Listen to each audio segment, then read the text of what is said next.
Okay, I'm going to go ahead and get started. We'll see, we may have some more folks trickle in. I'm going to review a little. When we do get started, we're on 2 Maccabees chapter 11.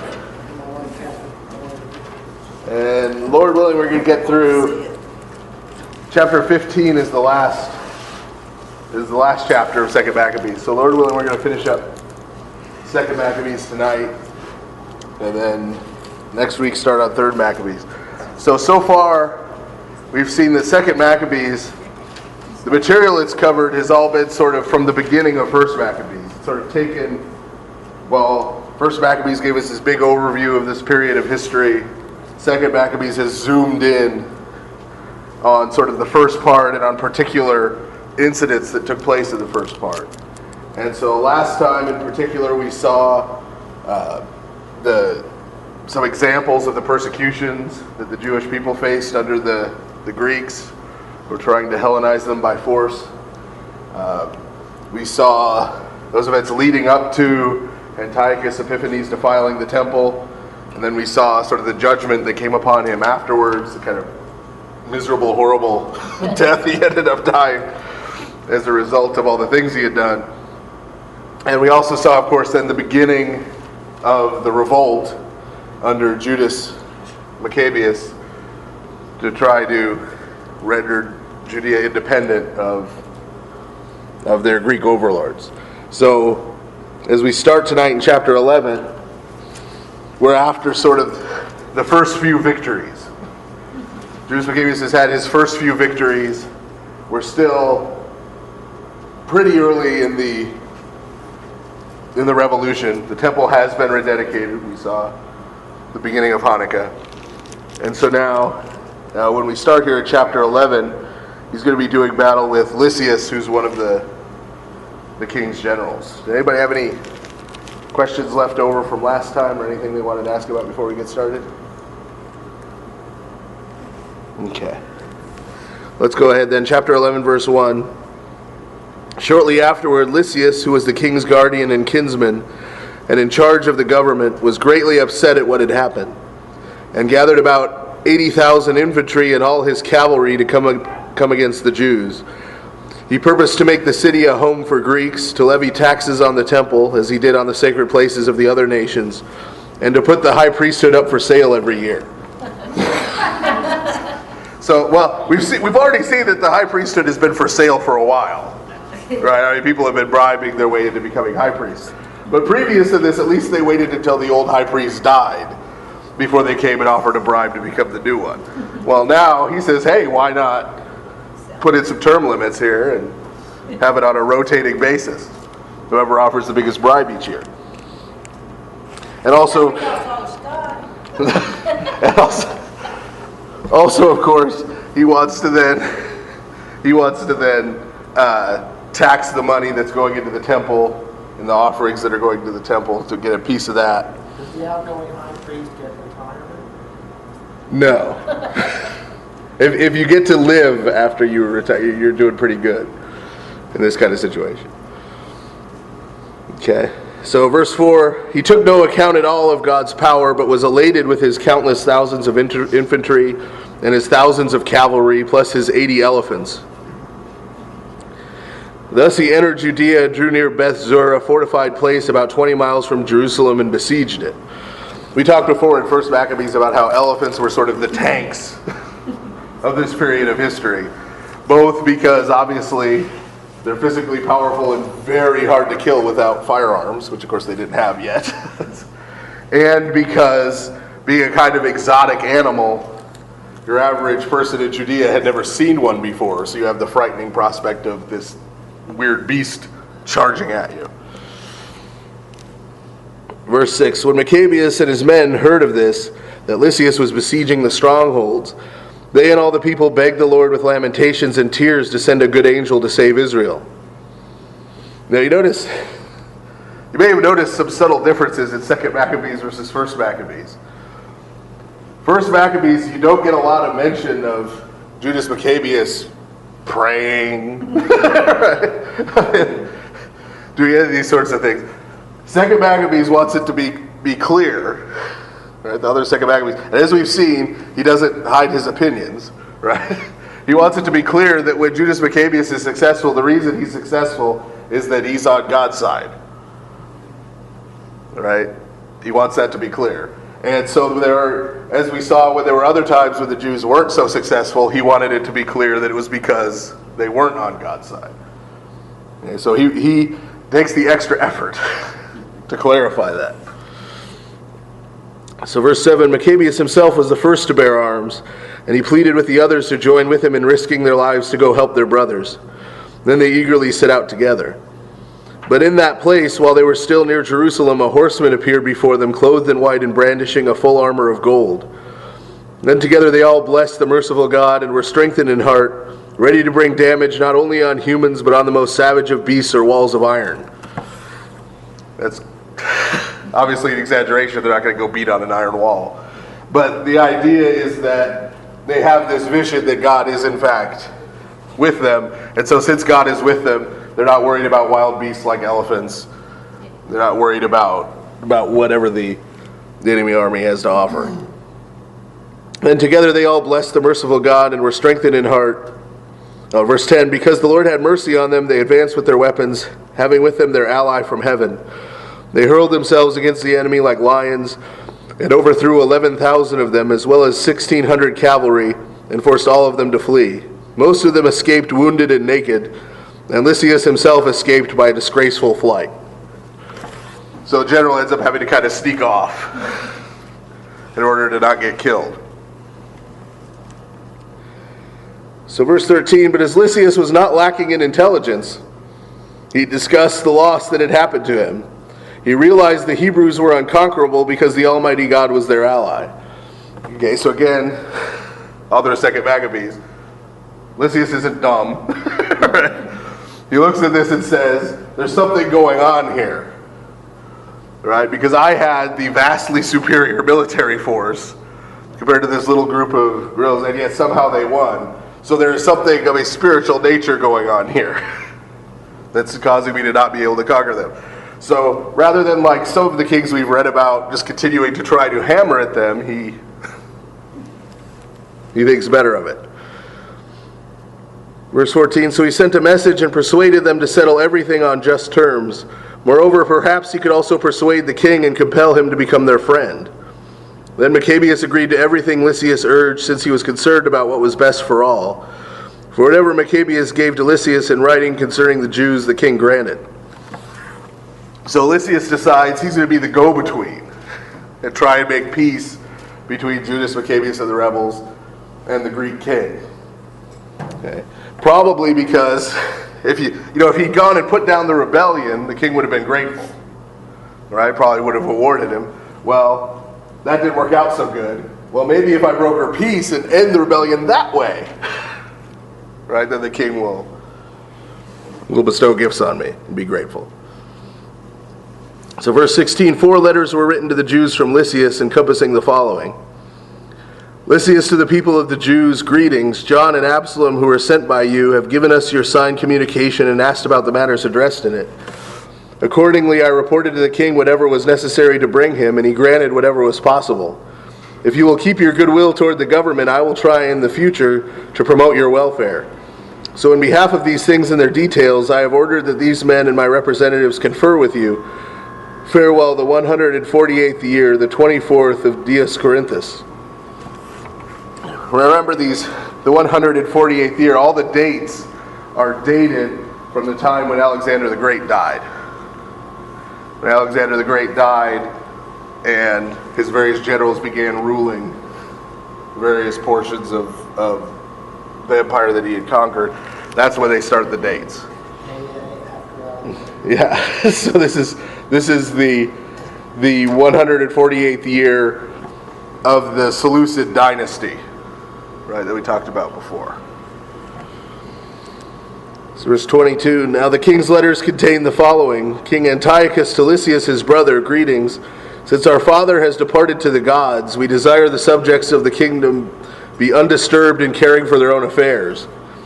We understand the Jews do not approve of our fathers' change to Greek customs, but choose their own way of life and ask that their customs be granted them. Yeah. So already he's saying, we're taking a different tactic than Dad did. Right? We want to just let things be, not cause trouble where there isn't any. Verse 25, since therefore we prefer for this nation to be free from disturbance, our decision is for their temple to be returned to them and for them to live according to the customs of their forefathers. Now they've already captured the temple and taken it back, right? But this is some editing of history from the king. We will give them back their temple, right? That they've already taken. Verse 26, therefore you will do well to send word to them and give them assurances of friendship, so they may know our policy. Be in good spirits and continue gladly to help them in their own affairs. The king's letter to the nation was as follows. King Antiochus to the Jewish Senate and the rest of the Jews, greetings. If you are healthy, this would be as we desire. We are also in good health. Menelaus has told us you wish to return home and attend to your own affairs. Therefore, those who return home by the 30th of Xanthicus will have our pledge of friendship with freedom from fear, for the Jews to enjoy their own food and laws as before, and none of them shall be troubled in any way for things done in ignorance. I have also sent Menelaus to encourage you, farewell, the 148th year, the 15th of Xanthicus. What that's referring to, them coming home, those are people who fled because of the persecutions. Right? The people who, when they said, eat this pork or we're going to do all the horrible tortures we read about to you, got out of town. Right? Went somewhere else. Fled the persecution. He's saying, you can go back now because there's not going to be so much of that anymore. Verse 34, the Romans also sent them a letter, which reads as follows, Quintus Memmius and Titus Manius, legates of the Romans, to the people of the Jews, greetings. We also approve of those things concerning which Lysias, the kinsman of the king, has granted you. But the matters he decided to report to the king, as soon as you have considered these things, send someone promptly that we may explain what is suitable for you, for we are on our way to Antioch. For this reason make haste and send someone to let us know your intentions. Farewell, the 148th year, the 15th of Xanthicus. So, the author of 2 Maccabees didn't so much want to tell us about the alliance with Rome. Right? We didn't have that sort of directly reported, but here, because he reprinted this letter, it's obvious that it's happened, right? They made this letter. The Romans are saying, we've read all this correspondence, it looks good to us, right? It looks like this is what you wanted. Let us know. Let us know if, there's something else you want, because we're sending some representatives to the king at Antioch, and if you need us to put some leverage on him to do something more or something else, we will. Now, this settlement here in these letters is going to be the basis of what Rome does about 100 years later when they annex Judea and make it part of the Roman Empire. Okay? That's why in Jesus' time in the New Testament, the Jews are allowed to have their temple, to follow their practices. They're not forced to worship the Roman gods. The Romans take the same tactic. Okay? Because for the Romans' primary goal was to maintain what was called the Pax Romana, the Roman peace. Right? No disturbing the peace. And so, if the Jews want to worship just their God and not any of the other ones, that's fine, as long as it keeps everything calm. Okay? And so, that's going to come into play, of course, on Passover in 32 AD, when Jesus shows up in Jerusalem and is preaching, and he gets hauled in front of Pilate and said, this guy is claiming he's the king, he's causing trouble. Right? And that's why Pilate, even though he decides that Jesus is innocent, when he looks out at the crowd and the crowd is screaming, crucify him, and looks like they're about to riot, he says, okay, execute him. Right? Because Pilate doesn't care ultimately about anything except keeping the peace. Right? Keeping the peace. That's the whole goal. So these letters are important because they get carried over as the Roman policy later on. And while at this time apparently that satisfied the Jews being able to follow their practices. As we know, in the 1st century AD, they weren't satisfied with that. They weren't satisfied with that and ended up revolting against the Romans anyway. So now in chapter 12, when these agreements had been made, Lysias returned to the king, but the Jews went back to their farming. But some of the governors of various locales, Timothy and Apollonius, son of Gnaeus, as well as Hieronymus and Demophon, and in addition Nicanor, the commander of the Cyprians, would not allow the Jews to enjoy tranquility and live in peace. Okay. Why? Why are there so many people who seem to be bent on causing trouble for the Jewish people? Well, a lot of it is what we talked about last time a little bit. You have to remember that for these people, their religious worldview is that everything that happens has a spiritual connection. Lysias saw that, right? So Lysias saw this little group eating my huge army. There's something going on with the gods, right, as he would understand it. So it's futile to attack them. We need to make peace. But in the same way, we talked about last time how if the army went to war and wasn't successful, right, that was because somebody had gotten the gods mad somewhere, right? Well, who's your obvious target? Well, we've got these Jews who won't offer sacrifices to the gods, who deny that those gods exist, right, or who think they're evil. Well, that's the kind of thing that would get a god ticked at you, right? It must be their fault. We need to get them back into compliance. We need to have them on the same page as us. All right. So even though officially, for the purpose of keeping the peace, the king is thinking about money. He's thinking about his taxes. Right. He's thinking about not having to spend a bunch of money on war and military expenditures. He's thinking in real terms. Right. So these other governors aren't thinking in those terms. These other governors are thinking, everything from famine, the crops failing, to not being successful in war, to just having bad luck, low birth rate among your herds. Anything that goes wrong is the fault of people who aren't keeping the religious festivals and who aren't keeping religious life.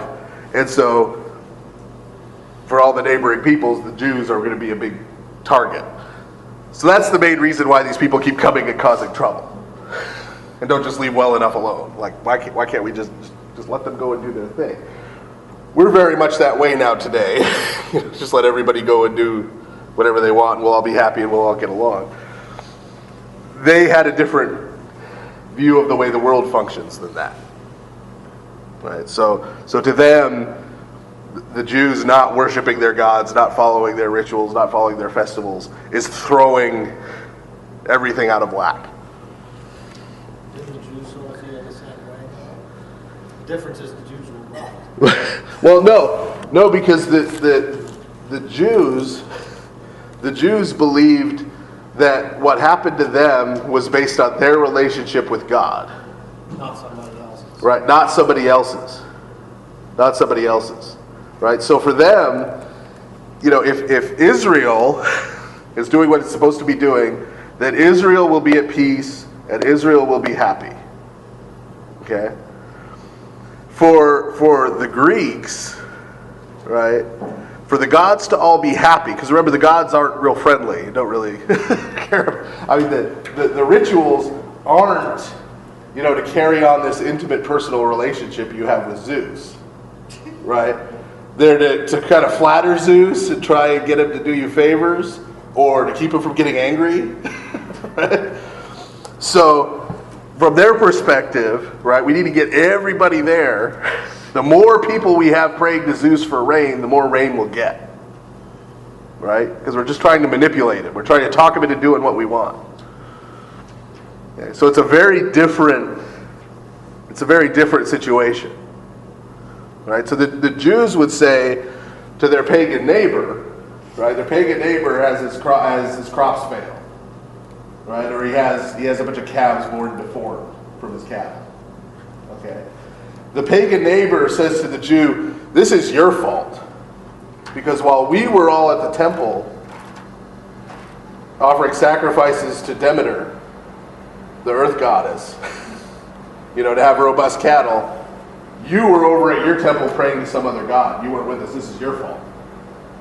Okay. The Jewish person, right, the Jewish person would say to the pagan neighbor, no, you need to stop worshiping idols. Start worshiping the true God, and then the true God will bless you.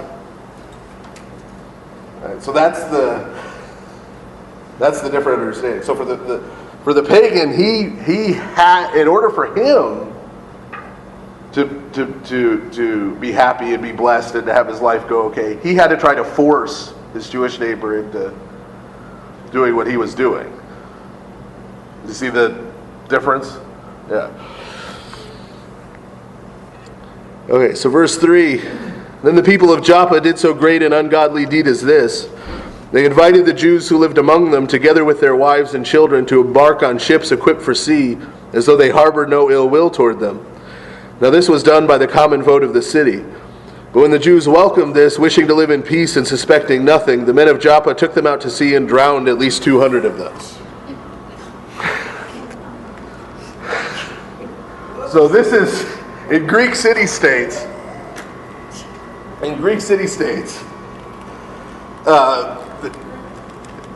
this is where we get the word ostracism. Sometimes in a Greek city-state, they would decide that there was a person or people who they didn't want to be part of the community anymore. Okay? And when that happened, they would take a vote. And if you lost the vote, you were out. Okay? And they would take the vote on these little pottery shards that are called in Greek ostraka. That's the Greek word for one of these pottery shards, ostraka. And if you got the vote, you were out. So that's where we get the word ostracize, for casting someone out. So the people of Joppa get together and have a vote and decide to ostracize the Jews for the reasons we were just talking about. All right? We need to get these people out of our city. So they offer them a free cruise to go live somewhere else. Right? They say, we'll send you on boats. You can go live somewhere else. And the Jews are like, hey, obviously you don't want us here. Right? We'll go live at peace somewhere else. That's fine. Get on the boat. They take them out into the Mediterranean and drown 200 of them. Okay. So this is, again, now we're getting some more examples of things people were willing to do. Verse 5, when Judas learned of the cruelty visited on his countrymen, he summoned his men. So when he had called upon God, the righteous judge, he attacked the murderers of his brothers. He set the harbor on fire by night, burned the ships, and put to the sword those who fled there. But since the gates of the city were closed, he departed, intending to come again and root out the whole community of Joppa.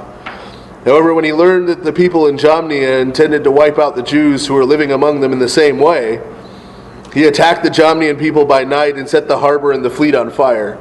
Therefore, the glow of the light was visible as far as Jerusalem, 30 miles away. So he goes and takes revenge on Joppa. But before actually attacking the city, he finds out that another town thought this was a great idea when they heard about it. And so he heads north and attacks them instead to make sure it doesn't happen.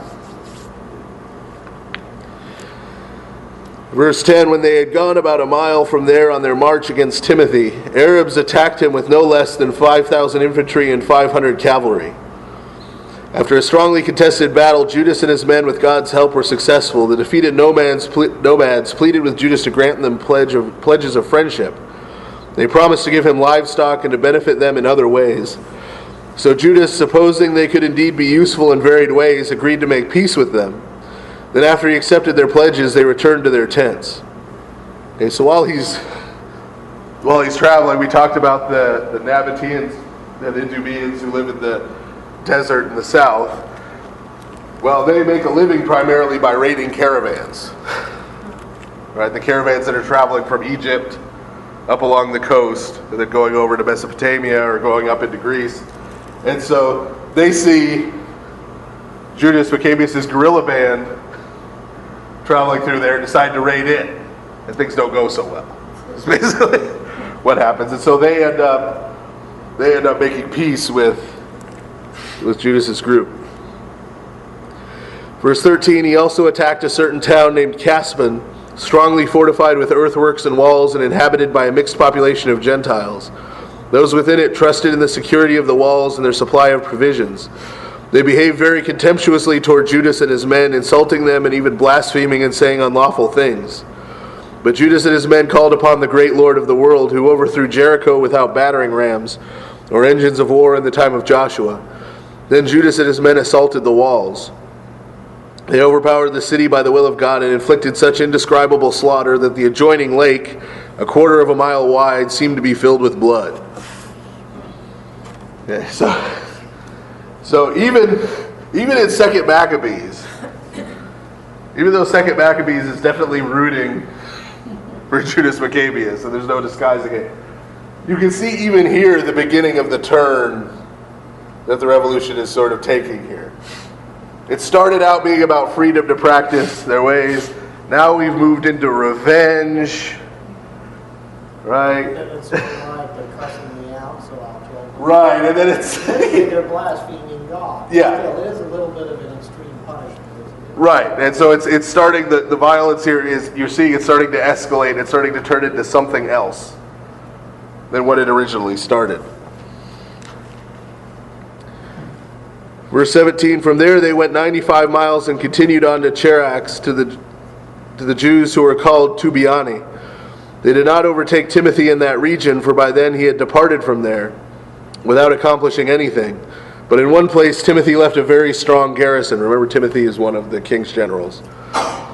Dositheus and Sosipater, who were commanders under Maccabees, marched out and crushed those men Timothy left in the stronghold, over 10,000 soldiers. But Maccabeus organized his army in divisions, setting men in command of the divisions, and hastened after Timothy, who had with him 120,000 infantry and 2,500 cavalry.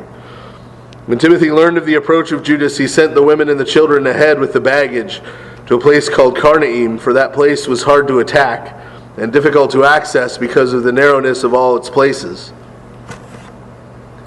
Now notice, remember I mentioned that turn we're starting to see. Right? Technically speaking, they were at peace with the king, right? Okay. Well, now Timothy, his general, hears about what Judas is doing and knows Judas is coming and feels the need to send all the women and children to go hide out in a stronghold. Not a good sign, right? If Judas Maccabeus is still on the right page, he shouldn't have to worry about him coming in and slaughtering the women and children. Right? So the fact that he does shows again that things are changing. Verse 22, but when Judas' first division appeared, alarm and fear came over the enemy at the manifestation to them of him who sees all things. They ran off in flight, rushing headlong in every direction, so as to be often hurt by their own men and stabbed by the points of their own swords. Judas pursued them with great vigor, piercing the sinful men with the sword and killing as many as 30,000 of them. Timothy himself fell into the hands of Dositheus and Sosipater and their soldiers. With great trickery he pleaded with them to let him go safely, because he held the parents of most of them and some of their brothers, to whom no regard would be shown. So when, with many words, he had confirmed his solemn promise to restore them unharmed, they released him for the sake of rescuing their brothers. So they catch Timothy and they're ready to kill him too. But he points out that they have a lot of family members living in towns that are still under Greek control. Right? And that, if they go ahead and slaughter him too, things might not go so well. Right? For their parents and their brothers and sisters who are living under Greek rule. Verse 26, then Judas marched against Carnaim and the temple of Atargatis, and destroyed 25,000 people. Now note, Carnaim is where what? All the women and children went. Right? So he destroys this pagan temple, right, and kills a bunch of people there. Now it doesn't say the women and children, right? But again, things are escalating. After the rout and slaughter of these, he also marched on Ephraim, a fortified town where Lysias lived with countless people of all nations.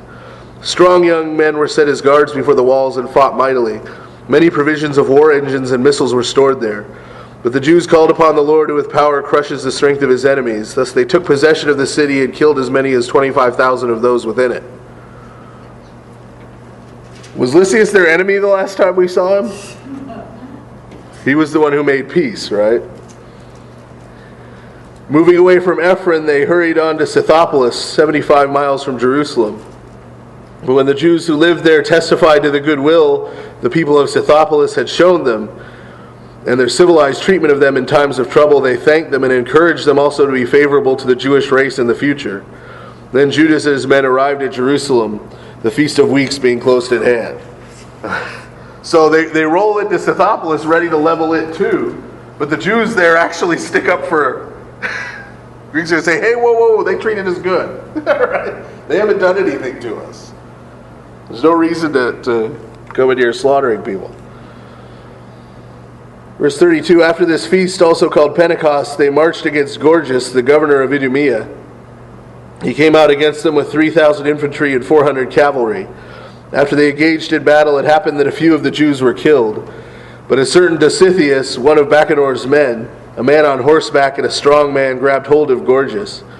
He took hold of his cloak and was dragging him off by sheer strength. He intended to take the accursed man alive, but one of the Thracian cavalry chased him down and severed his arm. So Gorgias fled to Marissa. So you want a close-up view? Close-up view of battle. They actually had one of their soldiers manage to grab the general by the cloak and was going to drag him off his horse, but unfortunately one of the Greek military cut his arm off, so the general was able to get away. Now Esdras and his men had been fighting for a long while and were tired, so Judas called on the Lord to show himself as their ally and leader in battle. They began to sound the battle cry in the language of their forefathers and sang hymns. Then he charged against the troops of Gorgias when they least expected it and sent them to flight. Okay. Now, before we start the next part, well, first in summary of this, now Gorgias was what? The governor of Idumea, a whole separate province. Okay. So, in the background here, Judas Maccabees has gone from liberating Judea to trying to wipe out all the Gentiles in Judea to now trying to expand Judea into other Gentile territory. Right? That's the transition that's happened here. And even though, again, the author of 2 Maccabees is really favorable to Judas Maccabeus, you can see some of this stuff slipping through. Like in this mention of some of the Jews were killed. We're about to read more about that. Right? But this battle, he lost some troops. Yeah, it's going to turn out to be 30,000 troops that he lost in this battle. Okay, so see, something has shifted here. We went from tiny army gets huge army, tiny army wins because God is with them, to him attacking offensively to try to take territory and losing 30,000 troops. Right, even though he sort of wins the battle because he makes them retreat. Okay. But now this next, So Pentecost was already celebrated, but just as a holiday 50 days after Passover? Yeah. So then they just renamed Pentecost as... Well, no, we have Christian Pentecost. Right. Yeah. But it's the same. Yeah. It just means 50-something. Yeah. Yeah, and so the same thing, we have Pascha is the Greek word for Passover. Right. So we have Christian Passover and So is there Christian still Pentecost. a Jewish Pentecost? Mm-hmm. Yeah, it's still a Jewish holiday. Does it have a different name? Or is it still Pentecost? Pentecost is from Greek. Oh, They call it the Feast of Weeks. But it is the day that they celebrate when Moses received the law on Mount Sinai. The tablets written by God's hand. So that's what they today celebrate. And didn't the Holy Spirit descend on the Jewish Feast of Pentecost Yeah. We call it the Psalms. Yeah.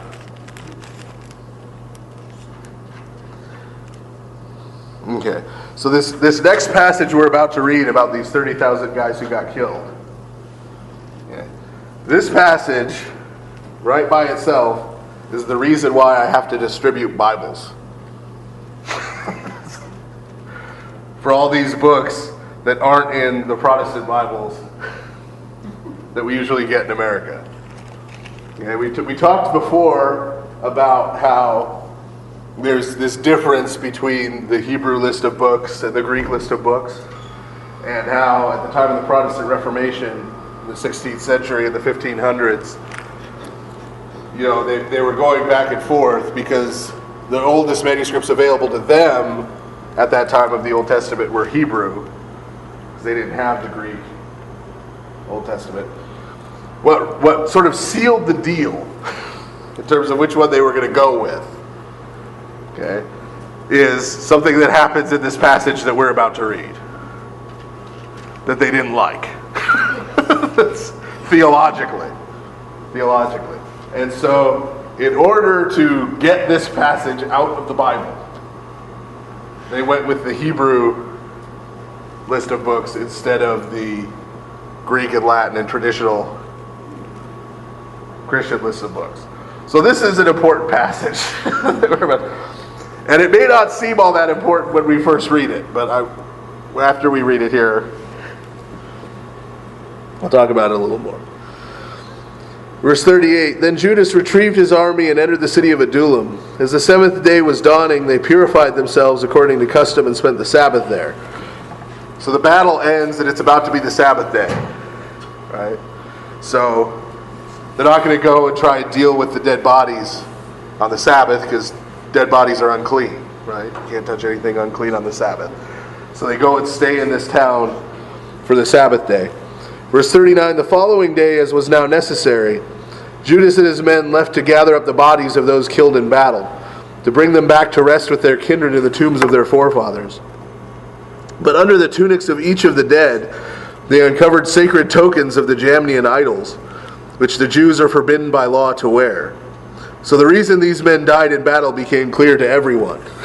So see, the author of 2 Maccabees, right? That's why he lost 30,000 troops, because those 30,000 Jews weren't real good Jews. Thus they all blessed the ways of the Lord, the righteous judge reveals the hidden things. They turned to supplication and prayed that the sin they had committed might be completely blotted out. The noble Judas exhorted his people to guard themselves from sin, for with their own eyes they had seen what happened to those who died in battle because of their sin. He then took up an offering from his soldiers, amounting to 2,000 silver drachmas, and sent it to Jerusalem to present as a sin offering. In doing so, he acted properly and with honor, taking note of the resurrection.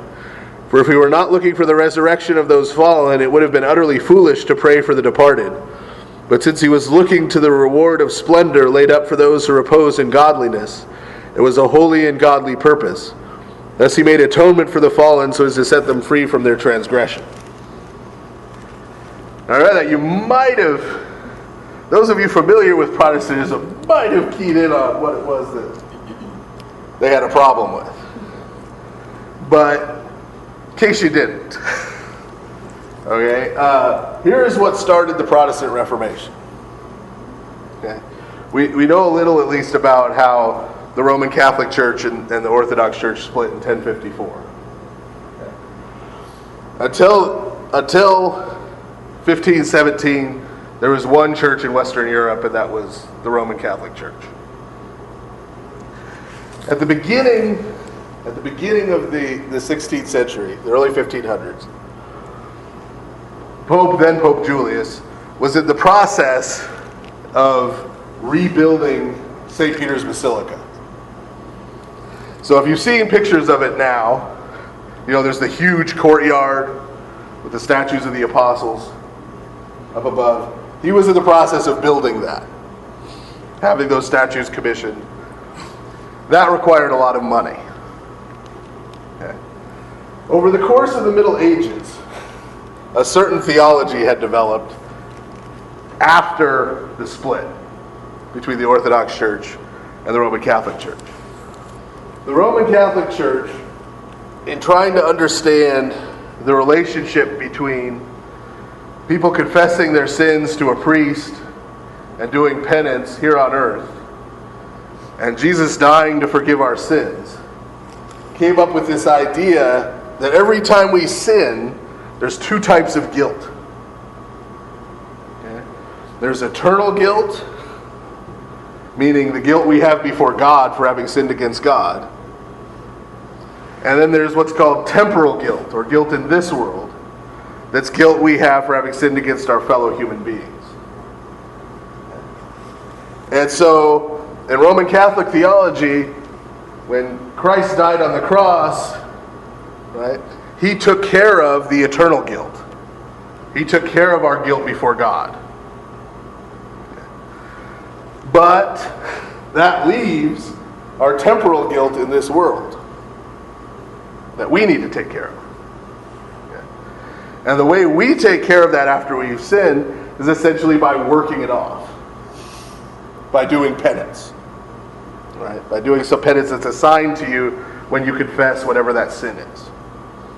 Whether it's saying a certain number of prayers, going on a pilgrimage somewhere, whatever it may be.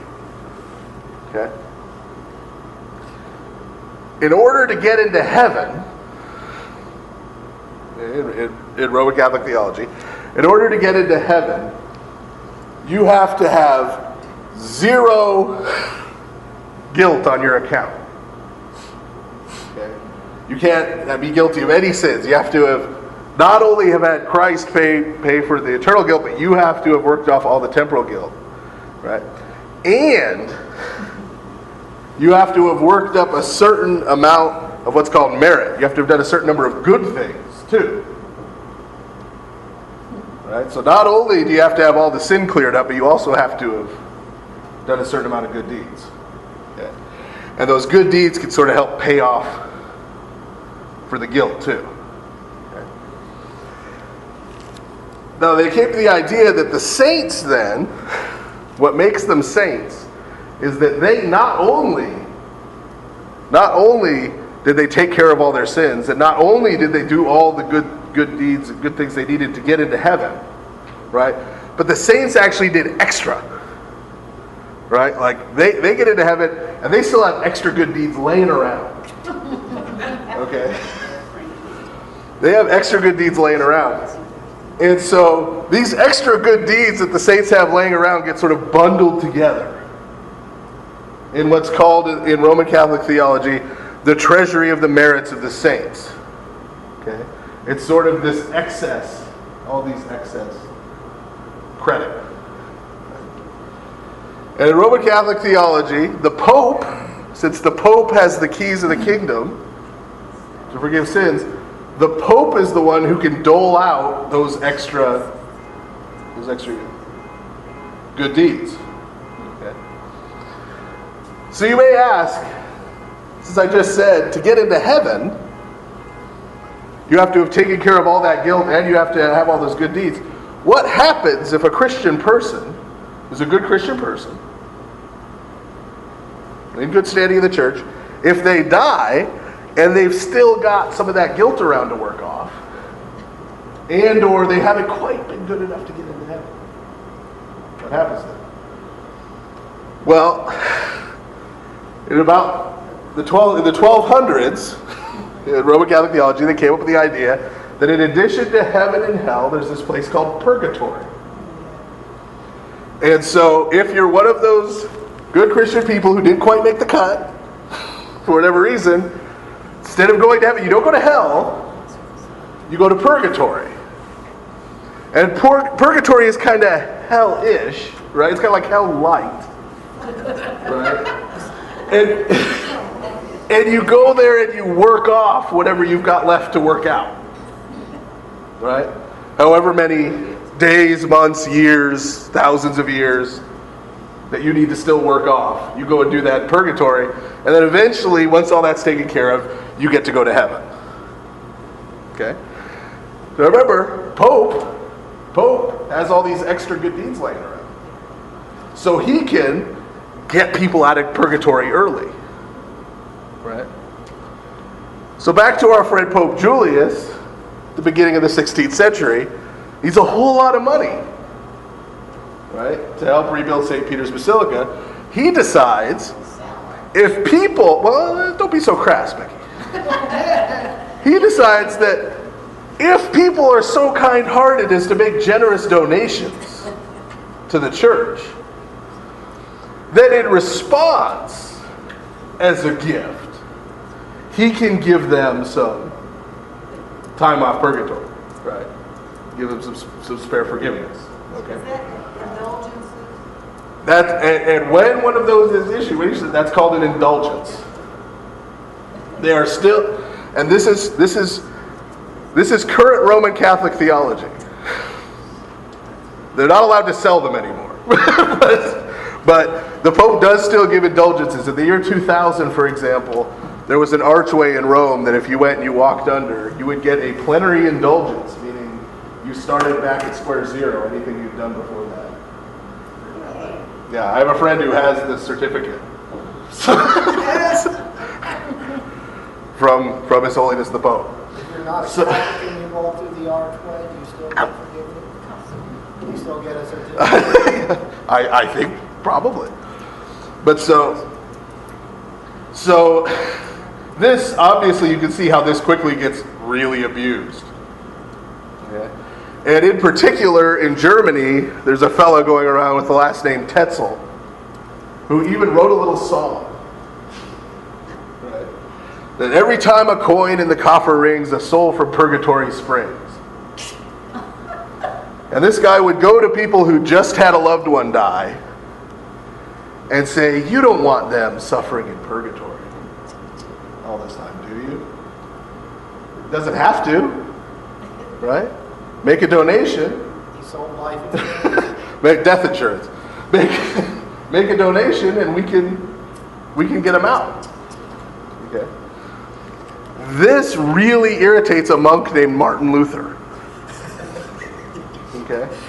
And so, on the night of October 31st, 1517, he writes out what are called the 95 Theses, his 95 reasons why selling indulgences is wrong, right?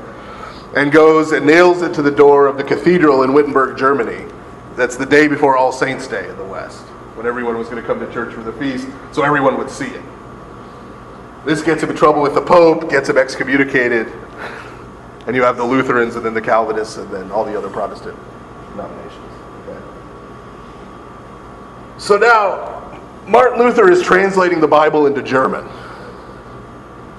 And he translated 2 Maccabees into German. And he gets to this part we just read,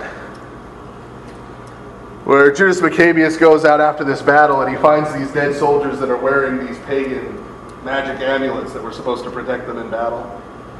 And so he goes and offers sacrifices for them so that they'll be forgiven and prays for them after they're dead. And he says, uh-oh. Right? He says, this is where they got all that. Right? This is where it all comes from. And when he tries to argue against it, Roman Catholics quote this at him to try to justify the whole thing. Right? They say this, they'll come to him and say, these verses we just read prove there's a purgatory. Right? And so because of that, he decided to use the Hebrew list of books of the Old Testament instead of the traditional Christian Greek and Latin list of books of the Old Testament, so that this wouldn't be in the Bible. Okay. So that begs the question now, did what we read just teach all that Roman Catholic theology? So we just read to say anything about purgatory or saints having extra merits that somebody, a pope, can do. None of that is there. Right? Take all that away. What's here is the fact that at this time already, before Christ, the Jewish people pray for people who have died.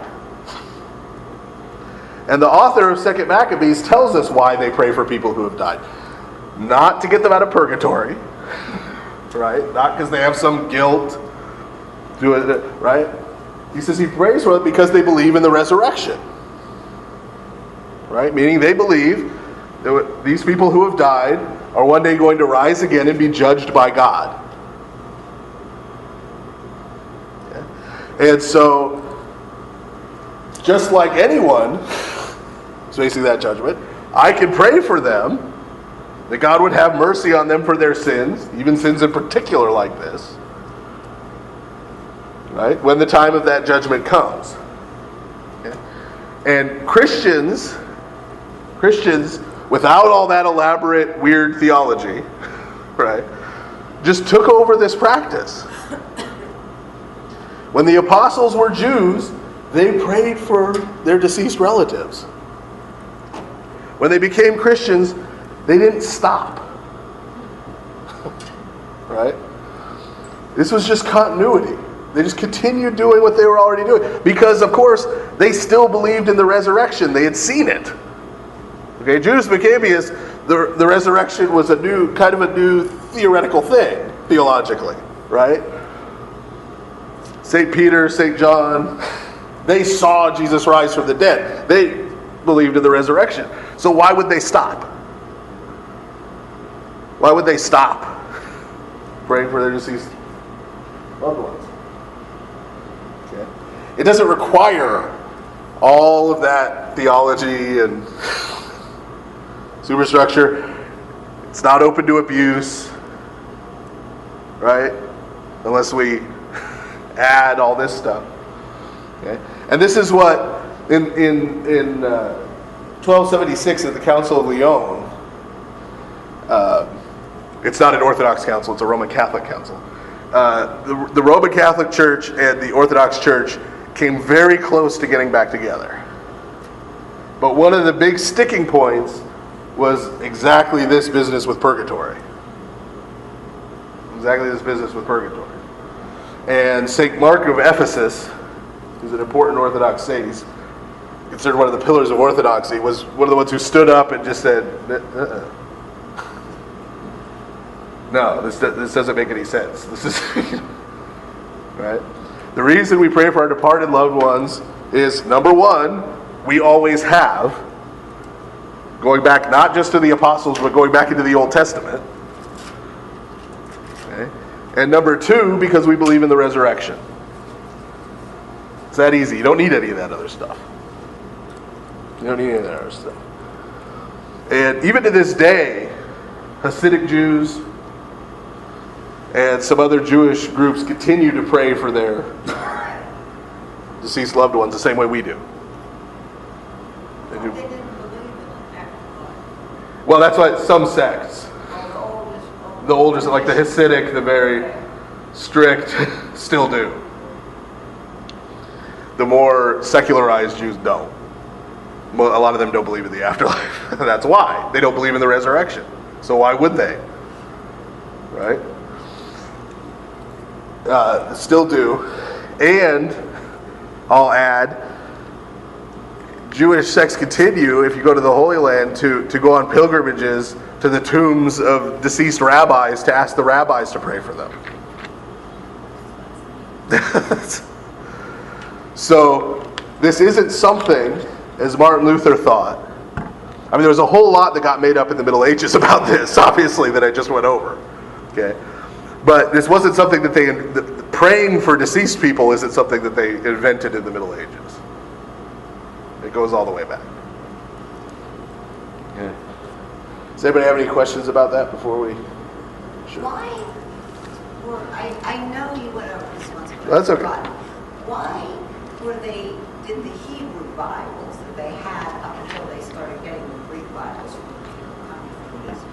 why have the Hebrew Bibles Maccabees? Well, we talked about there's actually after the destruction of Jerusalem. Okay, the temple was destroyed in AD 70. The Romans came in during one of the Jewish revolts and wiped out the temple. They came in again in about 110 AD and leveled the entire city to the ground. and built a Roman city on top of it called Aelia Capitolina. Okay, and they went to where the Jewish temple was and built the temple of Zeus. They went to where Christ was crucified and rose again, and they built a temple of Aphrodite on top of it. They deliberately went and put pagan religious sites on top of all the Jewish and Christian religious sites. Because at that time, Christianity was seen as a sect of Judaism by the Romans. And so they decided to wipe it out. In response, the Jewish rabbis now have to try to find a way to preserve their religion and their culture. As we've seen reading the Old Testament, the temple was pretty much the center, right, of their whole religion, their whole cultural identity was this temple. Well, now it's gone. And if not the temple, the city of Jerusalem, right? Well, now that's gone. Okay, so how are they going to continue to have a religion if they can't do animal sacrifices because they don't have a temple? How are they, what are they going to do? And so they met at what Christian authors call the Council of Jamnia. They don't like that name because they say council is a Christian term. But a gathering of rabbis in the city of Jamnia, that same Jamnia that we just read about, Judas Maccabeus attacking. It's on the seacoast in Palestine. They met there at about 128 AD, okay, to decide basically what they were going to do. And it was at that point that they put together what we would now call the Hebrew Scriptures. And they selected the books and the versions of books that were going to be in the Hebrew Scriptures. And there was one change after that. There was a book that we haven't gotten to yet that we'll get to here in a couple of years called The Wisdom of Ben Sirach. And that book was in the Hebrew canon until the 160s and then got pulled out because Christians were using it for catechesis. And so one of the overriding themes that you can see when we look back now with the Dead Sea Scrolls and things, and we see, there's 3 different versions of Isaiah, for example. And 2 of them are pretty clear in the prophecy that we say is about Christ, that a virgin will be with child. One of them says a young woman will bear a child. They chose the one that says a young woman. Right? They deliberately chose the ones that were the least Christological. So things referring to the resurrection, not a big fan of. Things talking about that, they're clearly talking about the Messiah, not big on. That's why if you go to a Jewish community now, most of them, there are sects that are, but most of them aren't looking for a Messiah. Right? The way they were in the first century. So they would have still been Maccabees, but they would have just omitted. They left it out of the, right, it's not part of their. And we talked a little bit before about how ironic that is, given, especially in America, how popular a holiday Hanukkah has become. And the story of Hanukkah is nowhere in there because they left these books out. Right. So they left the whole book, not just like that passage. They left the whole book. Left the whole books of Maccabees out. The way the Hebrew canon ends with 1st and 2nd Chronicles. It's in a different order. And it's the way it's set up is they also leave out a lot of things that talk about God turning his back on the Jews and moving to the Gentiles. That's also not a popular thing for obvious reasons. And so they leave off, the latest in history they go is Ezra and Nehemiah. They leave off with the Jews coming back from exile and rebuilding the temple in Jerusalem and everyone's happy. So they sort of edited it down until it had a happy ending. So how do they do Hanukkah then? I mean, because they do Hanukkah, like where do Well, they tell the story, but they don't use the books. Just later on sometime this happened. Yeah. Okay. Yeah. So it's kind of an ironic thing. But again, those are the important points. If you're talking to a Protestant friend of yours who doesn't believe in praying for, as they usually say, why do you pray for dead people? Doesn't believe in praying for the deceased. Remember, What are the two reasons? Number one, Christians always have, going all the way back, not just in the New Testament, all the way into the Old Testament. Christians always have. We've always done it. And number two, because we believe in the resurrection. We believe that there's a day, which for us is in the future, right? When we and those people are all going to rise again and we're going to have to stand before Christ to be judged. And when that happens, we want him to have mercy on us. We can use all the prayers we can get. Right? So those are the things to mention, because those are the things that are right here. That's why. If Martin Luther knew of the Orthodox faith, that was, It's a good question. What was the question, Brian? Herb asked if Martin Luther had known about the Orthodox faith, might history have gone very differently? The war negotiations. Well, that was much later, after Martin Luther was gone. But there were some attempts later on in the Reformation to send emissaries back and forth. But part of the problem at that time was, in that, at that time already 500 years. I mean, think about all the things I just talked about with purgatory and everything, all the changes that had happened in the Roman Catholic Church in that 500 years, in the way they thought about things. And that's just on the topic of what happens when you die. Okay? Now take all the other areas of theology and imagine all the changes. When the Protestant reformers in the 1600s come and try to talk to the Orthodox, they try to talk to the Patriarch of Constantinople, who's now living under the Turks, to boot. When they come to talk to him, they're almost talking different languages. And you see that in one of the first attempts to make contact was a group of Lutherans sent some documents with here's what we believe, right? And sent them to Patriarch Jeremiah II, who was the Patriarch of Constantinople at the time. And he sort of proofread them and made some notes. You need to change this and this and this, and sent them back to him. Right? Well, they were sending those to say, hey, do you believe the same thing? Maybe we can get together. Right? The Patriarch read it as like he was reading a student's theology paper, and he's, correcting them. He's like, here's right. So I mean, they weren't talking in a way that made sense to the other person. So I think our modern era now today is unique in that respect, in that a lot of those dialogues between Orthodox Christians and Protestant Christians of different types, Roman Catholics, Protestants, Orthodox, I think now the 21st century is really the beginning of where we can start having those dialogues and really start to communicate. Where technology has gotten to a point, our knowledge of languages has gotten to a point, where we can really start to talk and try to understand each other and where we're coming from. But again, every year that you're separate, it's not just we separated and both stayed the same.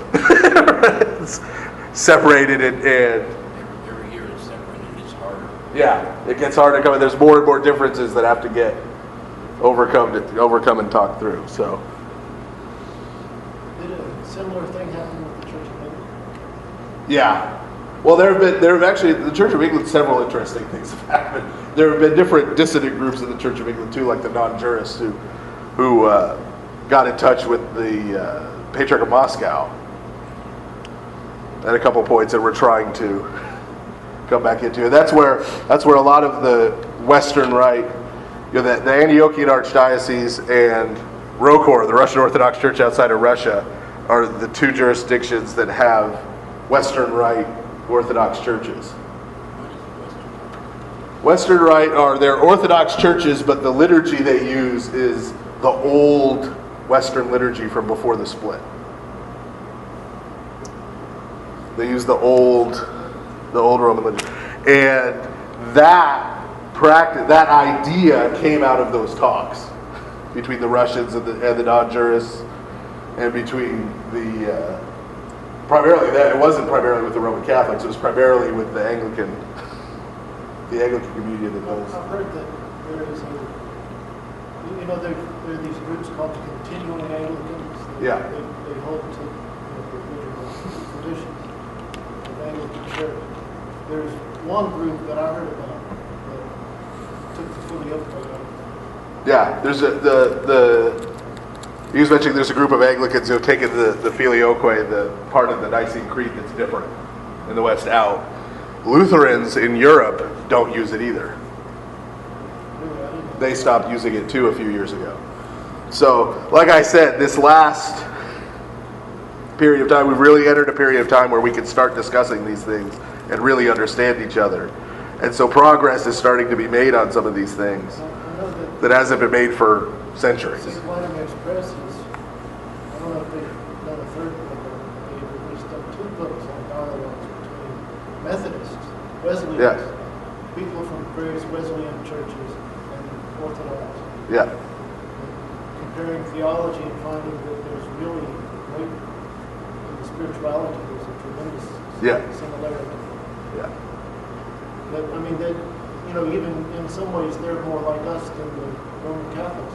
Yeah, Wesley got a lot of his spiritual theology from the Desert Fathers and monastics. And also Charles Wesley, his brother, based much of the theology of his hymns on St. Ephraim the Syrian. Yeah, they're big readers of the early Eastern Fathers, and that comes out a lot when you dig a little. Yeah. So I'm a Gnostic fan who likes to study with them. So any other questions about that little piece there before we move on? High church really is when you just have 2 priests at the altar. It's one of basically tradition. High church is more, even their music is more Anglican than toward England, what they would say. The high church really, as I understand it, is just 2 priests at the altar circle. Because church is church, it's not high or low. If you look at all the bells and whistles, okay, you get a Virginia Theological Seminary, very common.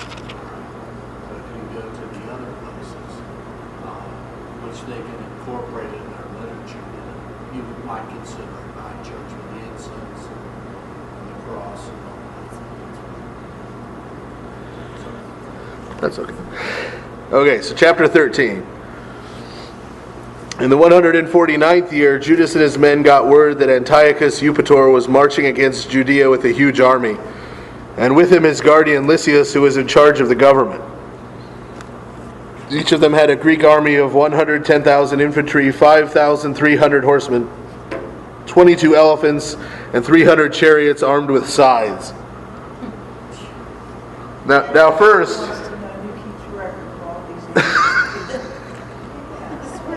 these are from the Greek records. They're quoting from the Greek records. Did the Greeks ever exaggerate? Maybe. But first, now remember, this looks like, at first blush maybe, here they come invading Judea again. But remember, Lysias just got chased. He was the guy who tried to make peace. Just got chased out of a city by Judas. So this is sort of a counterattack here. Now when it says chariots equipped with scythes, that means if this is our chariot from the front, right, that means they put curved blades on the spokes of the wheels. So what they would do is they would charge those chariots into the infantry of the opposing army, run through them, and the blades would chop through the soldiers. So we've got elephants, and we've got this is your top of the line military innovations for this period in history.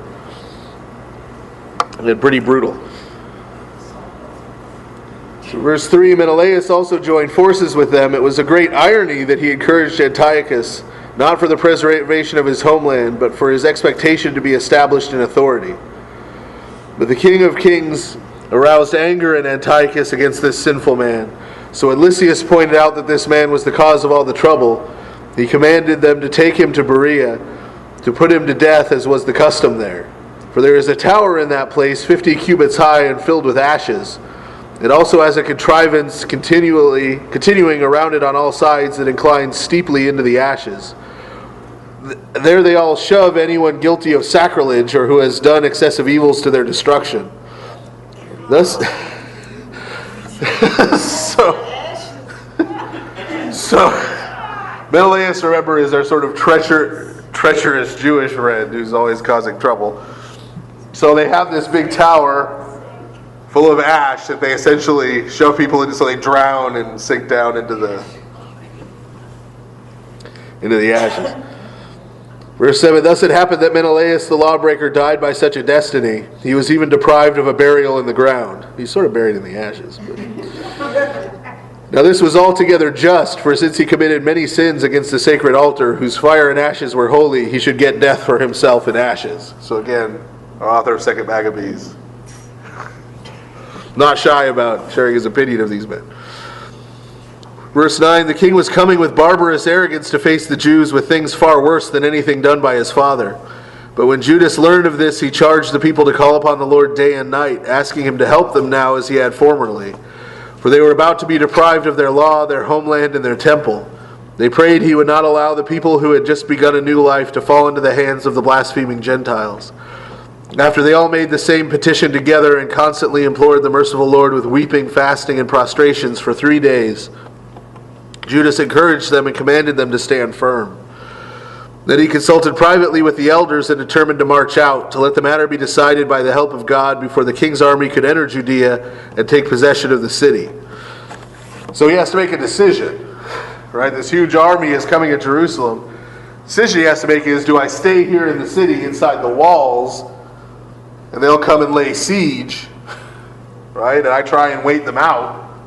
Wait out the siege and trust God to help us survive, or do I take my army out of the city, right, to go face them in an open field, taking the risk that, if they slaughter our army, nobody's going to be left to protect the city. Okay? And the safe choice is to stay in the city, right? Because if they're in the city walls, and there's a siege, right, the elephants aren't going to do much good. They're not going to have them bashing their heads against the city walls. In fact, the elephants are going to hurt them because they're going to have to feed the elephants for the whole siege. Right? And your chariot blades aren't going to do you a lot of good against the city wall, right? In a siege. So the safe bet would be to stay in the city and try to ride out a siege. Okay? But so the point here is that Judas is pretty confident, right, at this point at least. He's pretty confident if he's going to go out against this kind of army on open ground, because he's not the favorite to win. Verse 14, so committing the results to the Creator of all and urging those with him to fight nobly to the death for the laws, the temple, the city, the country, and the commonwealth, he positioned his army near Modin. After he gave his men the watchword, God's victory, and chose his best young men, he besieged the royal palace by night, killing as many as 2,000 men in the camp. He also slew the leading elephant and its rider. As a result, they filled the camp with terror and disorder and departed victoriously. This all happened by daybreak because the protection of the Lord was with him. Now he goes out to meet them on the open field, but he's smart enough that he ambushes them the night before first. Now, the elephant rider, why is it important that he killed the elephant rider? Well, just as elephants were an advanced tactic, right? Not every Greek knew how to ride an elephant into battle effectively, right? It's not exactly an easy thing to do. So it's not like you could swap somebody out, right, for your lead elephant rider. I feel kind of bad for the lead elephant. I mean, he didn't do anything. But so that's why the loss of the lead elephant rider is such a significant loss. So verse 18, thus the king tasted the courage of the Jews and plotted a strategy against their positions. He marched against Beth-zur, a stronghold of the Jews, but was turned back. He attacked again, but was beaten. Judas then sent supplies to the men inside the fortress, but Rhodicus, a man from the Jewish army, tipped off the enemy with secret information. Thus he was sought after, caught, and imprisoned. The king spoke a second time with the people in Beth Zur, gave assurances, received their pledges, and departed. He then attacked Judas and his forces, but was vanquished. He then learned that Philip, whom he had left in charge of the government in Antioch, had lost his sanity. He was disheartened and summoned the Jews and yielded and gave an oath to honor all their rights. Remember, we read about this in 1 Maccabees. He left Philip in charge back in Antioch, and Philip decided he wanted to be the new king. That's the lost his sanity, which meant he needed to go back to Antioch and take care of Philip. He couldn't fight the Jews anymore. So he has to make a treaty. Verse 24, he welcomed Maccabees and Hegemonides and left as governor from Ptolemais to Gerar. His name comes from, was left as governor from Ptolemais to Gerar. And then he went to Ptolemais, but the people of Ptolemais were indignant over the treaty with the Jews. In fact, they were so enraged they sought to annul its provisions. But Lysias took the public stage and defended the treaty as best he could. He did persuade them, and gaining their goodwill, he returned to Antioch. This is the outcome of the king's strategy and settlement. So you see again, even when the king makes peace with the Jews, the common people aren't real happy with that. They still see the Jews as a problem. Chapter 14. After 3 years' time, word reached Judas and his soldiers that Demetrius, the son of Seleucus, had killed Antiochus and Lysias his guardian, then had sailed into the harbor of Tripolis with a powerful army and fleet and taken possession of the country. So they get word there's a new king in town. He killed the old one. And that Lysias guy who you kept trying to make peace all the time. Now there was a certain alchemist, formerly a high priest, who had willfully defiled himself in the times of social and political disturbance. Meaning back when they were Hellenizing everything, he did some things he wasn't supposed to do as a Jewish priest. And so he realized there was no way for him to live in safety or to approach the holy altar ever again. So he realizes the other Jews know about what I was up to, right? So not only am I never going to be able to serve as a priest again, probably not best to live in their towns, right? I should probably go live with the Greeks. So he went to King Demetrius sometime in the 151st year and presented him a crown of gold and a palm branch, as well as some of the customary olive branches from the temple. During that day he remained peaceful, but he seized an opportunity in his own stupidity, again the author of 2 Maccabees, when he was invited by Demetrius to a session of the council and was questioned about the disposition and intentions of the Jews. Thus he said to the council, those of the Jews who are called Hasidians, we talked about that, it's the same root as Hasidic Jews today, it means the traditionalists, right? The ones who follow the traditions, whose leader is Judas Maccabeus, are maintaining war and stirring up rebellion and will not allow the kingdom to attain stability. Wherefore I have set aside my paternal glory, meaning my high priesthood, and now have come here. So what's he saying? He's saying, Judas Maccabeus is much are causing all this trouble in Judea. I am the high priest, but I was so concerned by what was going on there that I left my high priesthood to come and tell you, king, so that you would know how much of a troublemaker he is, so that you could do something about it. I came here first out of my honest concern for the well-being of the king, and second out of consideration for my own fellow citizens. For through the rashness of those just mentioned, our entire nation is suffering misfortune. Because you, O king, are acquainted with the details of these things, please take care of our country and our hard-pressed people with the gracious love for mankind that you have for everyone. Right?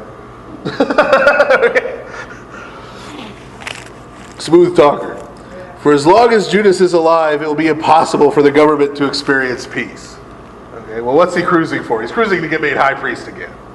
Right? And have the people who want to kill him get taken out by the king. Alcimus is like Judas Iscariot. Well, and then he's... Alcimus does to Judas Maccabeus what Judas Iscariot does to Christ. Sort of, yeah. He's a traitor. A lot of the same things that he said. He's definitely a traitor. As long as Judas is alive, it will be possible for the government to experience peace. Yeah. That's very similar to what Judas said, isn't it? Well, we don't know what Judas Iscariot said exactly. So verse 11, after he said this, the rest of the king's friends who bore malice against Judas aroused even greater anger in Demetrius. Right? So the guy's still around from the previous Greek kings, right? The advisors are like, yeah, that Judas Maccabees, he's no good. Right? They've been no love lost for them, so they all join in to tell new King Demetrius what a problem this guy is. Immediately he chose Nicanor, the commander of a squadron of elephants, appointing him governor of Judea. He sent him off with the charge to kill Judas, scatter his soldiers, and establish Alchemist as high priest of the great temple. Okay, so he says, okay, new Greek governor of Judea, take your elephants, take your army, go down there, get rid of this revolt, make Alchemist high priest again. The Gentiles who had fled before Judas throughout Judea joined Nicanor, for they thought the setbacks and calamities of the Jews would bring prosperity to themselves. The Jews got word of Nicanor's coming and the assault of the Gentiles, so they sprinkled their heads with earth and prayed to him who establishes his people forever, and always helps his own inheritance by making himself present. At the command of Judas their leader, they immediately moved the army from there and met the enemy in battle at a village called Dessau. Simon, the brother of Judas, had encountered Nicanor in battle, but was halted because of the unexpected silence of those adversaries. Nevertheless, when Nicanor heard of the bravery of Judas and his men and their courage in battle for their country, he pulled back from deciding the matter by bloodshed. So now Nicanor, remember, he isn't just a general sent down there with an army, he's just been made governor. Okay? So he hears about these past battles, all the other times they've taken an army down there to try and Judas Maccabees, and he says, that didn't work real well. Different tactic. I'm going to be the governor. We need to take care of him, but let's try and take care of him a different way. So he sent forth Posidonius, Theodotus, and Mattathias to offer and receive pledges of friendship.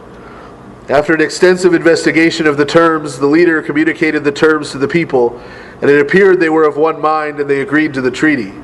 So they set aside a day to meet privately. From each army a chariot came forward, and seats of honor were set in place. Judas appointed battle-ready men at strategic places, lest the enemy attempt sudden trickery. But the consultation was held in a fitting way. So they decide to have a meeting. Right? They pull up their armies on either side, and then the two leaders ride out in the middle where they've got a couple of chairs, and they sit down and talk.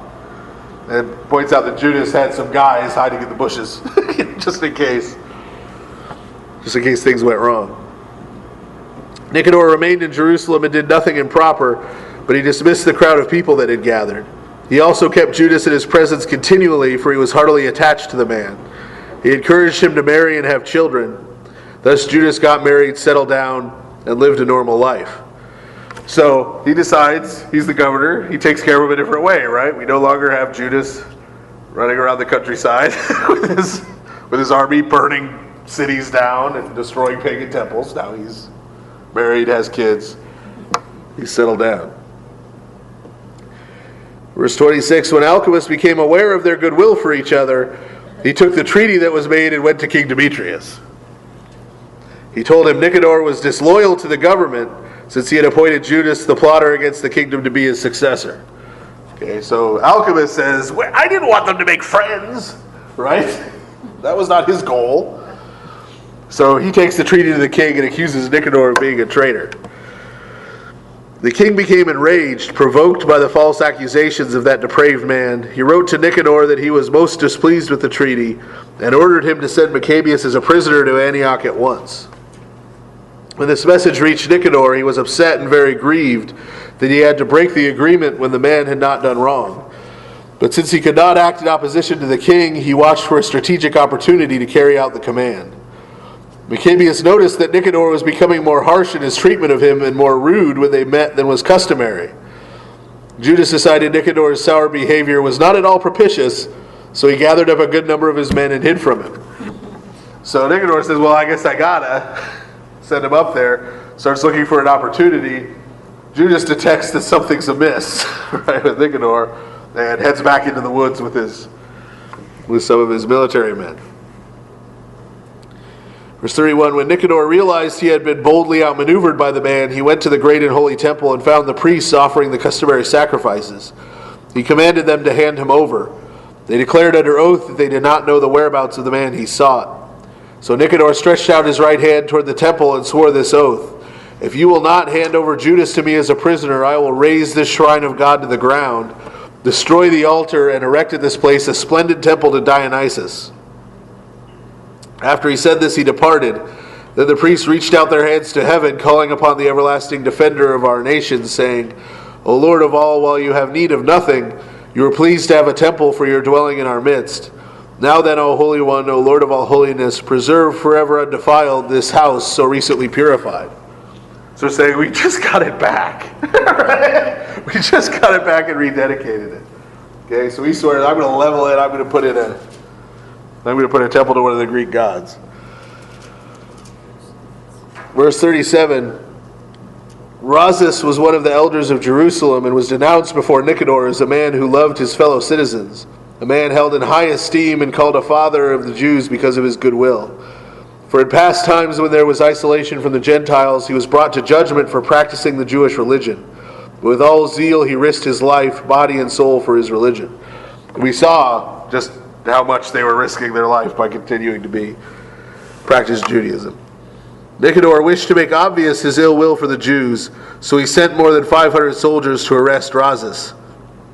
For he thought that by arresting him he would produce calamity among the Jews. Thus when the soldiers were about to capture the tower and were forcing open the door of the courtyard, they commanded that the doors be set on fire. When Rhasis was surrounded, he fell upon his own sword, for he preferred to die bravely rather than fall into the hands of sinners and suffer outrages unworthy of his noble birth. However, in the tension of the confrontation, he did not fall with exactness on his sword. So he tries to kill himself so the Greeks won't get him. And with everything going on, he doesn't aim precisely right. As the crowd rushed through the doors, he took courage and jumped up on the wall, bravely throwing himself down into the throng. But as people quickly stepped back, there was an open space, and he landed in the midst of the empty area. He was still alive. In a blaze of anger, he stood up, and though his blood gushed like a spring and his injuries were severe, he darted through the crowd. He climbed up on a steep rock, and with his blood completely drained out of him, he tore out his intestines, took them in both hands, and threw them at the crowd as he called on the Lord of life and spirit to return them to him again. Such was the manner of his death.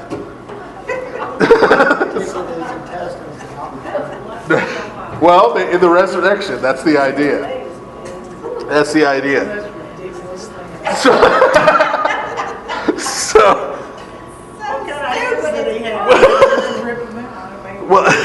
Last week they were going to make an animated film out of Maccabees. No, I said Mel Gibson wanted to make a movie out of Maccabees. What's all that about? is the question.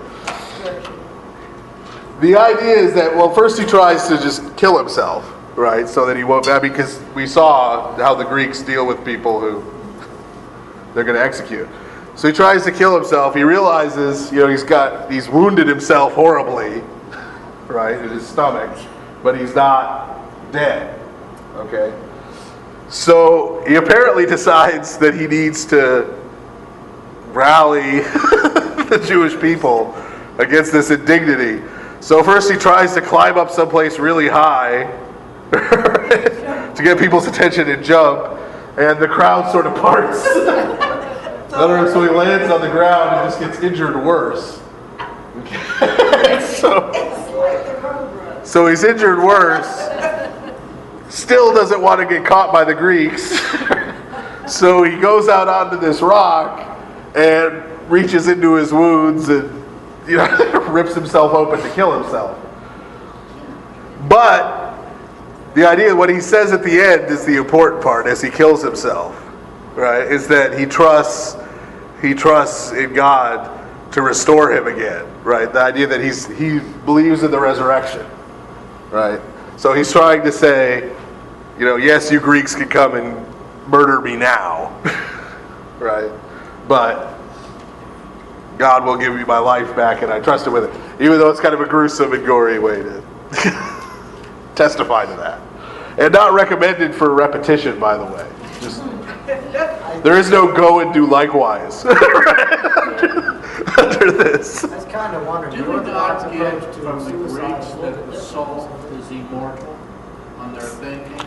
And also, wasn't there a great Greek philosopher during the time of Aristotle who said, if I die and there is a God, then I shall speak with Hermes, being that God. Okay? If not, then I shall rest in peace. Well, there's... But I think the Greeks had the thing of life after death, too. Well, They did, because you went to the underworld. right, you went into the underworld, into Hades. Yeah, but you also went up, too. Not necessarily. Well, that was iffier. That was iffier. For the Greek, because for the Greeks, let's talk about that. The Greeks' idea of the afterlife as opposed to the Jews. The Greeks definitely didn't have any concept of a bodily resurrection. They thought that They definitely did not have they that. thought that the departing of the soul was a liberation. Well, the Platonists did. So if you're talking about Plato and the people who followed him at the academy in Athens, Plato believed in the immortality of the soul. He believed in reincarnation. Actually, Plato himself. And so that was sort of a different thing. But the traditional Greek religion, even their heroes, right, Theseus, even their great heroes went into Hades and became shades in Hades. Greek shrines, every temple they had, it was a temple of a god, and they would also have a shrine to a hero. Perseus, Theseus, one of the local heroes, and they'd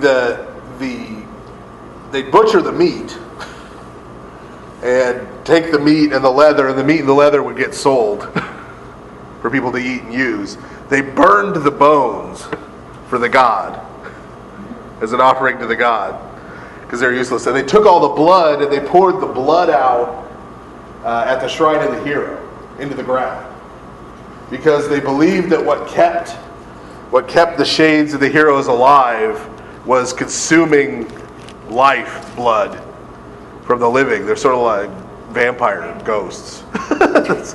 And if you read the Odyssey, there's the part where Odysseus or Ulysses goes into the underworld, and when he goes into the underworld, he slaughters that black goat and brings the blood to feed to the shades, so he can get them to communicate with them. But so even their great heroes end up going into Hades and becoming these shades.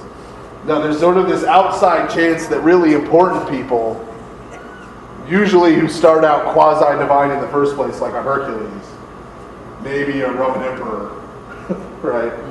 That they could be deified, that they could become gods in their own right. Through some legendary feat. But there isn't a real parallel to heaven until after Christianity. After Christianity has an influence on what's called Neoplatonism in philosophy, and it has an influence on Roman religion, where the Romans start talking about Elysium as a place where the honorable dead go to be with the gods. But the Romans don't have a strong concept of Elysium in this period. Well, if you look, though, at St. Christopher, it's a classic example. You can take that all the way back to the Greek gods and even part of Egypt, of the same type of thing that almost are one if you just change the name. Christopher, the god of the travelers, okay? But then the one who took the souls to the underworld, okay? Which seems to have evolved into the Roman theology of St. Chris, okay? I've taken care of it. I mean, it's very pleasant to look at it in my reading. And look and say, wait a minute, St. Christopher does this, you have the Greeks doing this, then you just change a few words and they're almost one and the same, which I think that's why a lot of pagans were able to follow certain saints that came out because, oh yeah, we remember this, it's just like our God, okay, or our saints that we believe in. Well, but there's a different distinction. I know there's a different distinction. between the way that they honored the heroes and the way that they honored, that the Christians came to honor saints. There are connections in them being related to the altar, but they're related to the altar in a different way. In a different way. Okay, 15 verse 1. When Nicanor learned that Judas and his men were in the province of Samaria, he decided to attack them in utter safety on their day of rest. Okay, so he finally finds out where Judas Maccabees and his guys are hiding. They're in Samaria. He says, I know, I'll go there on the Sabbath, but they don't see me coming. And then I don't have to worry about them fighting back. But the Jews who were forced to accompany him said, by no means should you so cruelly and barbarously bring destruction. Show respect for the Sabbath day, which he who sees all things has honored with holiness above other days. Okay, so Nicanor's army includes some Jewish troops and mercenaries, and they say, hey, going and attacking on the Sabbath day, bad idea. I know it sounds like a good idea, right? Because you won't fight back, but this is a bad idea because you're gonna get on the wrong side of God, right? Verse 3, then the thrice sinful man asked if there were a Lord in heaven who ordered the keeping of the Sabbath day. When they declared it is the living Lord himself, the ruler in heaven, who commanded the keeping of the seventh day, he responded, I am a ruler on earth. I command you to take up your weapons and complete the king's business. How do you think that's going to go? Nevertheless, he was unsuccessful in carrying out his heinous plan. In his utter vanity and arrogance, Nicanor decided to put up a public monument of victory over Judas and his army before he beat them. So I think utter vanity and arrogance may be fair in this case. But Maccabees never ceased to trust the Lord and fully hoped that he would help him. So he encouraged his men to have no fear of any attack from the Gentiles, but to bear in mind how help had come to them from heaven in times past. Now they should anticipate the victory the Almighty would give to them. He also exhorted them out of the law and the prophets, calling to mind the battles they had won, making them more eager to fight.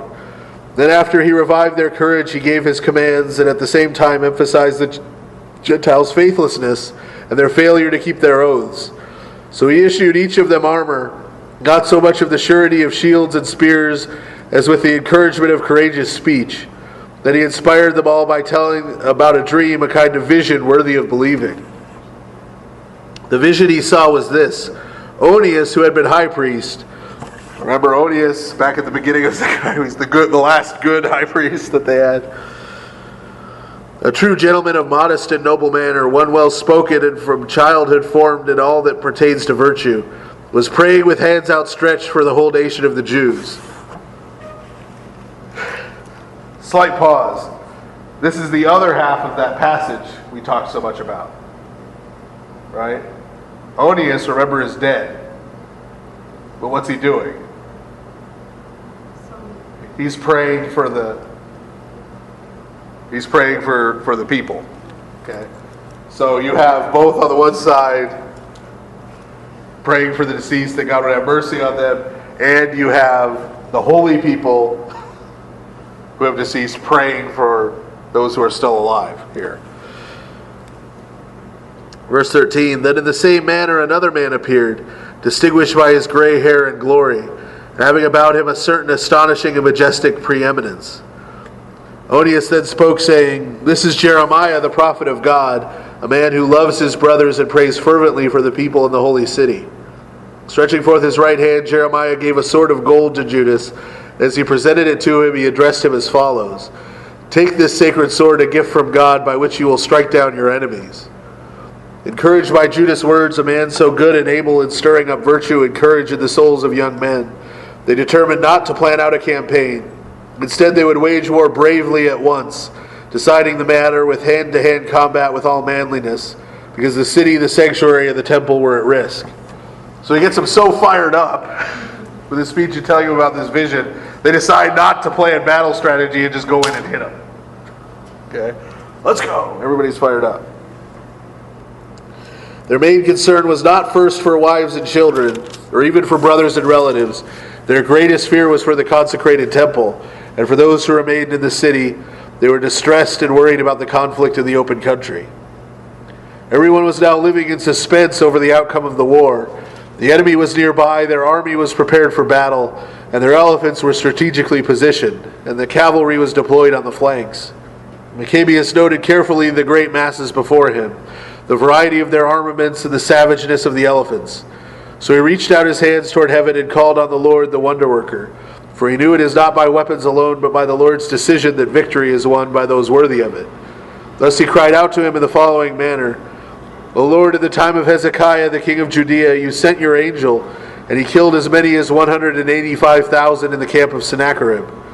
So now, O ruler of the heavens, send us a noble angel to go before us, spreading fear and trembling. By the strength of your arm, may those who speak blasphemy as they come against your holy ones be struck down. With these words he completed his prayer. Nicanor and his men marched ahead with trumpets and battle songs, but Judas and his men joined the enemy in battle with invocations and prayers. They fought with their hands and prayed to God in their hearts, and struck down at least 35,000 men, so they were deeply gladdened by God's visitation. When the battle was ended and they were marching home with joy, they recognized Nicanor in full armor lying dead. With tumultuous shouts they blessed the Lord in the language of their fathers. Then Judas, who was in body and soul ever the chief defender of his fellow citizens, and who from youth maintained goodwill toward his countrymen, commanded them to sever Nicanor's head and arm and take them back to Jerusalem. When he arrived there, he called his countrymen together and stationed the priests before the altar. Then he sent for those in the citadel. Before them he displayed the head of the defiled Nicanor in that slanderous man's hand, which he had boastfully stretched out against the holy house of the Almighty. He cut out the tongue of the godless Nicanor and announced he would feed it to the birds bit by bit, and hang up the rewards of his folly opposite the sanctuary. Then everyone lifted up their eyes to heaven and blessed the Lord who visited them, saying, Blessed is he who kept his own place undefiled. Judas then fastened Nicanor's head to the wall of the citadel, a visible symbol to all present of the Lord's help. So they all decreed by public vote never to allow this day to be unobserved, but to celebrate it on the 13th day of the 12th month, called Adar in the Syrian language, the day before Mordecai's day. Remember, Mordecai's day is from Esther. Remember when Mordecai, they saved the people? The Feast of Purim. This is the day before Purim. They celebrate Nicanor. Done. There are a lot of minor Jewish holidays. But this is one of them. So as you can see, anticipating here, this is where 2nd Maccabees is going to end on this sort of triumphant note. Right? We're not going to hear about Judas dying and his brothers becoming the warlord high priests. We talked about how that turn was happening, but sort of 2nd Maccabees, sort of the author leaves out sort of where things sort of go off the rails. Right? He's focusing on the glorious part, where God gave his people freedom from the Greeks who oppressed them and sort of punished them for what they had done to the faithful Jewish people. Verse 37, this is the way things turned out for Nicanor. So from that time on, the city has been controlled by the Hebrews. Thus I will end my story here. Now we know that's not going to be that long, but if I have written well and made my point in the narrative, this is what I myself desired. But if it was done poorly and is just average, this is the best I could do. Whereas, he's honest. For as it is excuse me. For as it is disagreeable to drink wine only or water only, whereas wine mingled with water is pleasing and delightful and brings greater joy, so also the written style of the account delights the ears of those who read it. This then shall be the end. So, this is the end of his summary. Now again, you notice he has a particular focus, so he sort of leaves off where things go. He has to worry about having names. Yeah, he made his point pretty clearly all the way through. Okay, so that's the end of 2nd Maccabees. As we said, it gave us a closer look and had a lot of important theology in it, as we saw tonight and before with last week with the martyrs, the idea of martyrdom. They become very important when we get into the New Testament. Next week we're going to start 3rd Maccabees. 3rd Maccabees, even though it's called 3rd Maccabees, isn't as connected to the first two as the first two are connected to each other. 3rd Maccabees takes place in about the same time period, but it takes place in Egypt. So while the Greeks have been the Syrian Greeks have been oppressing the Jews in Judea, don't think that the Ptolemies, the Greeks in Egypt, have been real great with the Jews in Egypt either. So this is the story of what they went through in Egypt during the same time period. Then once we're done with 3rd Maccabees, which I'm hoping to be around the beginning of Lent, we're actually going to go out of order for the Orthodox Study Bible, but in order for any other Bible you have. And we're going to do Job next, because I think doing Job during Lent will be good. It seems apropos. So we'll do Job and then Psalms instead of Psalms and then Job. But so 3rd Maccabees will start next week, and then we'll be doing Job during Lent. And remember, in Lent, we're only going to be meeting every other week because we're going to have Vespers. Yeah, out-of-town Vespers. So, unless anybody has any questions, thank you, everybody, for coming. Thank you. Please, nobody go and make a spectacle of ripping your intestines out. Even to testify to the resurrection, we can...